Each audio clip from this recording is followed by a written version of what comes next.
की कथा कहती है, पुत्र के लिए किया गया कर्म है और बेटी के लिए किया गया धर्म है।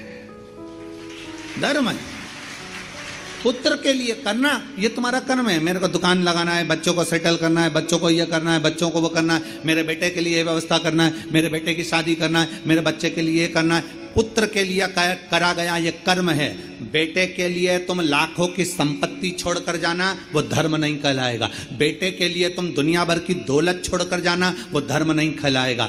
पर बेटे के लिए अगर कुछ कर रहे हो, उसको अगर लैपटॉप दिला रहे हो, ये कर्म है। उसको मोबाइल दिला रहे हो, ये तुम्हारा कर्म है। तुम अगर बेटे के लिए जमीन कर रहे हो, ये तुम्हारा कर्म है। अगर बेटे को तुमने दुकान खोली, ये तुम्हारा कर्म है, क्योंकि तुम पिता हो, बेटे के लिए करना पड़ेगा। माँ अगर बेटे के लिए रकम बनवा रही है, ये कर्म है। बहू के लिए कुछ कर रहे हो, ये तुम्हारा कर्म है। बेटे के लिए जितना करा वो कर्म है। गाड़ी लाए, कर्म है, क्योंकि बेटे के लिए लाना पड़ेगी, बहुओं के लिए लाना पड़ेगी, मकान बनाना पड़ेगा, जमीन करना पड़ेगी, जायदाद करना पड़ेगी। ये सब कर्म की गिनती में आ गए, ये सब कर्म।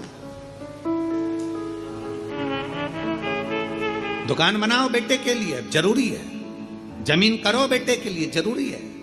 मकान बनाओ बेटों के लिए, जरूरी है। बहू लाओ बेटों के लिए, जरूरी है। गाड़ी बंगला करो बेटों के लिए, जरूरी है। तुम्हारा कर्म है, करना ही पड़ेगा। पर बेटी अगर घर में आई और बेटी का अगर तुम लालन पालन कर रहे हो, बेटी को पढ़ा रहे हो, लिखा रहे हो, शादी कर रहे हो, विवाह कर रहे हो, उसको पढ़ा रहे हो, तो ये तुम्हारा कर्म नहीं है, ये तुम्हारा, जम के बोलो जरा, धर्म। इसलिए शिव महापुराण की कथा कहती है, कर्म और धर्म का लेवल बराबर लेकर चलना। अर्थात बेटे के लिए भी करो तो बेटी के लिए भी करते रहना, दोनों का लेवल बराबर लेकर चलिए। कर्म और धर्म के लेवल को बराबर लेकर चलोगे तो जिंदगी की सार्थकता सिद्ध हो जाएगी, तुम्हारा जीवन आनंदमय हो जाएगा। कर्म और धर्म के लेवल को बराबर बनाइए, बराबर।